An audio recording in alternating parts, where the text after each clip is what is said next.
Hey guys, today I'll be showing you guys how to set up DeltaPrint Remastered. Now I've had a lot of questions from users from all over, like some people in Forex, some people in crypto, just asking how does it work, what can I do with it, how to set it up and so on and so forth. So this is pretty much your default view if you were to load it up. Um, but right before we get into that, I just want to give a quick thank you to the Anata Academy. They taught me how to use the emojis, which is super solid. They had a video up and I went back to reference it to learn how to use it. I think it's really cool. And I would use this in the middle of the video. The only issue is the keyboard shortcuts and TradingView override everything, so I don't get to actually use it properly. But one I do like is this aura, so I'm just going to leave it on while I'm talking. Do let me know if it's a little bit distracting, but I think it's pretty cool. But let's get to it. So when you load up DeltaPrint Remastered, you'll be wondering how to get it set up, and that's fair. Given that it's been a while since I've done a video and it's been massively updated, so the settings have changed a bit. But it does work the same way. I've got a cup of tea, so mind me for a second. And what you do is, when you first load it up, just understand that the main candle time frame is controlled here. I've covered the manual time frame, so if you want to override with a time frame of your choice, you can click this and enter the time frame in minutes only. So if you want a week, you're gonna have to figure out how much that is in minutes to make a week work.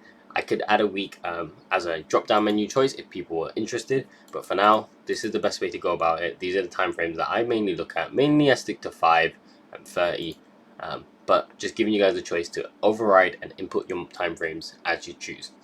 So the first thing you might want to know is, what the fuck is tick size? Tick size is the differentials between price that will be recorded. So for example, if in a 1 hour candle you have a movement of 200 price, $200, you do not want to set tick size at 200, because if you do that, the whole thing will be this one big rectangle. However, if you set it as 50, then you get 4 divisions. And why is that? Because there's 4 50s in 200. So think of it like that. The more data you wish to see, the lower the tick size. So if a candle moves 500 in 1 hour and you wish to see 10 bars, you leave it as 50. Now if the candle moves 5 in 5 minutes, because you're on the 5-minute candle, you definitely do not want to see 50, because 50 is much larger than the total price moved. You want to do a division. So for instance, I'm going to go to the 5-minute time frame. I'm going to show you guys how to set up now. So when you do the 5-minute time frame, you might be thinking, what the fuck? The 5-minute time frame is only really compatible with the lower time frame charts. You want to go into your settings and disable the bodies, border, and wick, because you are getting the time frame candles here. You do not need the original candles, as I'm making those for you. And then you go into your tick size. To control it manually, you disable this. Auto tick size will be updated to work significantly better soon. And then you dial in your tick size as you saw fit. In the 5-minute, I think it's best to have a low tick size, as of course the price is barely moving. This is the main thing. This pretty much covers the whole setup video. But if you feel like the tick size is too low and maybe you're not getting enough readable data, perhaps you want to make it easier to read, you can increase the tick size as you show fit. Of course, the lower the tick size, the little bit more accurate you get, but you don't want it to be too low for it to be unreadable and too much noise. Additionally, my favorite data type is total. This is just pure executions of any type, but it has delta coloring. You can use single color profile if you wish, but I like to have delta coloring on most of the time. And you can see here, if you want to make it readable, besides changing the tick size, you could just zoom in and scale your chart, as now the chart scales with the indicator. Oh, well, the indicator scales with the chart, sorry, my bad. That's kind of embarrassing. I'd use an emote, but it would change the chart. But yeah, that's honestly pretty much mainly it. You use the lower time frames to give you some UI space. That's what you got to do. It's just how it works, because if in the you go in the 1 minute and you're on the 5-minute candles, there's just not enough UI space for the indicator to work properly. You can see it does its best, but it's just a lot better as you dial it down. And it'll give you more data as well, because TradingView has difference in data referencing based on the time frame you're on. But yeah, that's mainly it. So you go on the lower time frame. If you're on the 1 hour, you can use the 30-second time frame, and that will be plenty. And as you can see, that works fine. However, if you go down to the 5-second, you might come across some errors, as you see that the bars are really getting stretched. And the reason, because there's so many 5-second bars in an hour, it becomes quite illogical to use such a low time frame for the 1 hour time frame. But if you really just want that extra view, extra data, then that's fine. I just recommend when you're on the hour, maybe using 15 or 30 seconds, and you have a perfectly scalable and very readable chart. As you can see here, we have this quite a beautiful move here where we've got an absolute metric ton of volume pouring in here, where the volume is towards the bottom of the candles, but each candle has the wick. This isn't really set up, it's just to give you guys an eye of what to look at. The wicks are where every volume is, but you can see the candles are closing outside of these wicks, right? So I probably should have actually circled the volume, and the candles are closing here, here, and here. Now here, and I do need to update this so we get the ability to customize the candles. As you can see, it's a little bit hard to read, and that will be coming 100%.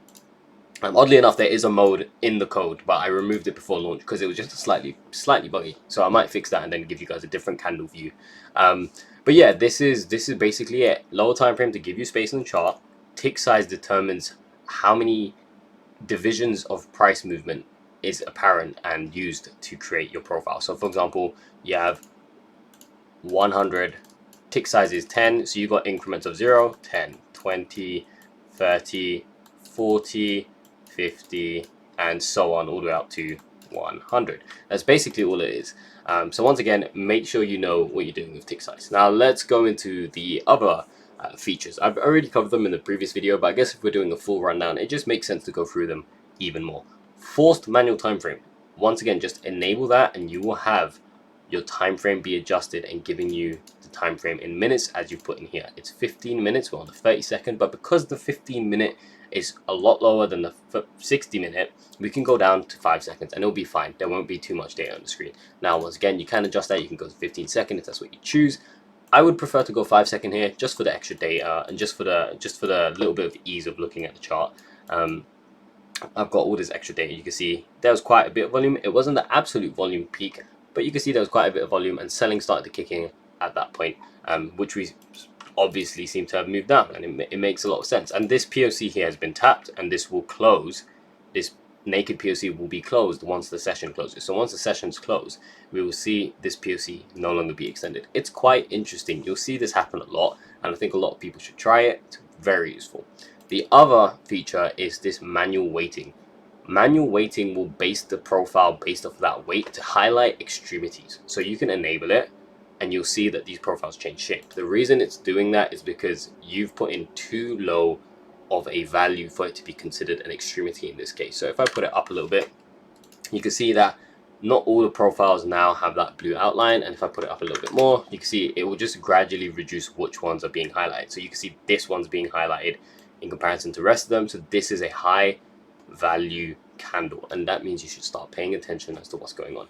You can change what the coloring is, but remember, if there is a blue coloring on one of these candles, not only is it important, but you have to remember that the POC is obviously still the highest of them all, and that one won't be highlighted blue because you should be able to realize, okay, this candle's important, this candle's blue, this POC is obviously the main peak. There was also this one would be highlighted, but it's also the POC in this case because we put it as 20 million, but 21 million is the only bar that goes over 20 million, but it's also the POC, so this would have been an interesting candle as well. In the future, I'd like to make some sort of different indication or an easier way to indicate this, just so you guys can keep paying attention to it.